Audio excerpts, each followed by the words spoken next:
What is up, you guys? My name is Aubrey and this is my channel, and today we're going to be talking about EIDL grant and loan program and the fraud that is running rampant in the program as a whole. I made a video a couple of weeks ago talking about the fraud and the investigation that was currently taking place with the EIDL program, and how when that fraud investigation was taking place, the government was finding that there was a lot of people in the inner cities of Chicago claiming that they had farmland and crop and agricultural based businesses, and they were collecting a lot of money from those businesses despite the fact that they clearly did not have an agricultural business. And it looks like that case of fraud and that investigation of fraud is not where the SBA has stopped investigating. In fact, on July 28th, the SBA released a statement talking about the rampant fraud that has been taking place in the program. So today we will be talking about what that fraud is, what the investigation so far has come to find out, and also what this means for us, the bill that was recently introduced by Senator Jackie Rosen out of Nevada, and what this means for that bill being passed and us receiving our full $10,000 cash advance.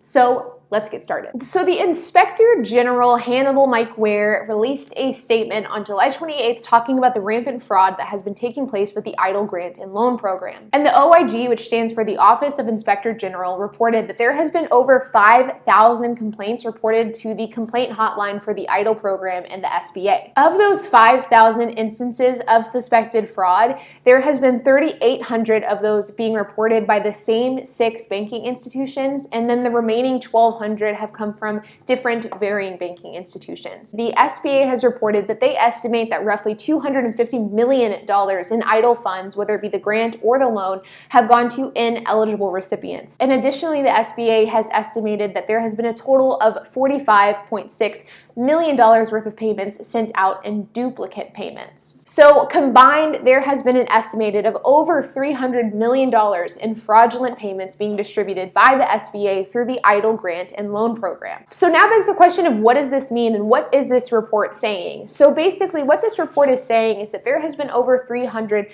million worth of potential fraud that has been distributed through the EIDL program.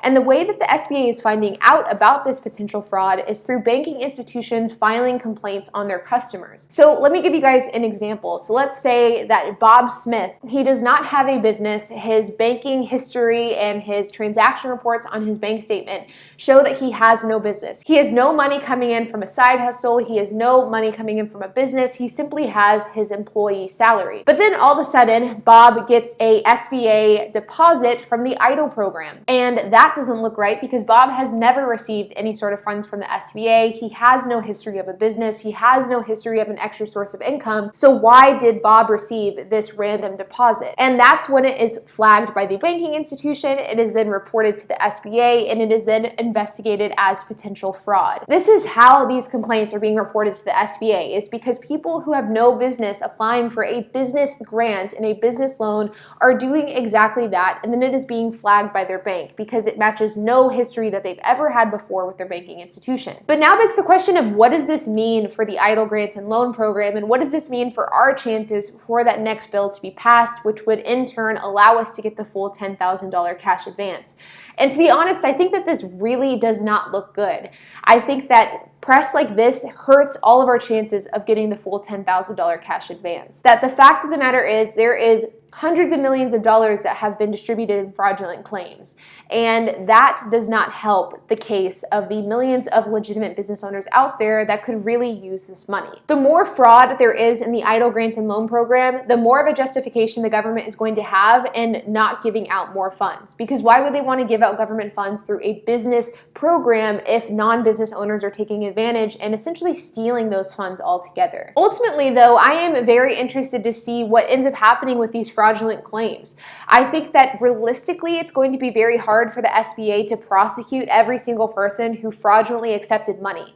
So in my opinion, I think that the SBA will concentrate on the people that took more than $1,000, the people who fraudulently accepted the loans, the people that lied on their applications and said that they had 10 employees when they really did not. These are the people that, in my opinion, the SBA will put a lot of effort finding them, prosecuting them, and taking that money back. Now, for the people that only accepted $1,000 as opposed to trying to get the full $10,000 or even trying to fraudulently take the loan, I do think that theoretically the SBA and the banks could take that money back. In fact, I've seen it a lot in the comment section of my YouTube videos where people apply for the grant and then they got it deposited and then it was retroactively taken out because of the fact that the person was probably ineligible. But this does kind of muddy the waters, because how is the SBA and how is the bank going to determine who is eligible and who is not eligible?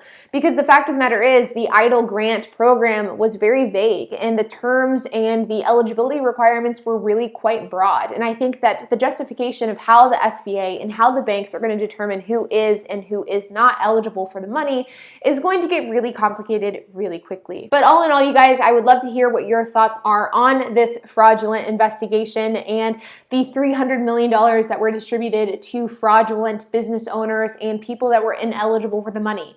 In my opinion, I think it is incredibly frustrating, because for every person who collected funds fraudulently, there is somebody that really deserved the funds that did not get them.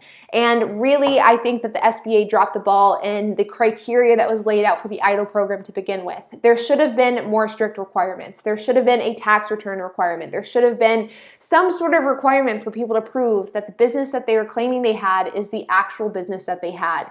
And I knew from the very beginning that this type of stuff would happen, because the terms of use were simply too vague and too broad, and they made fraud simply too easy. But you guys, I would love to hear your thoughts, so make sure to leave a comment down below. And while you guys are at it, make sure to hit that like button, hit that subscribe button, and hit that notification bell, and I will see you guys in the next video.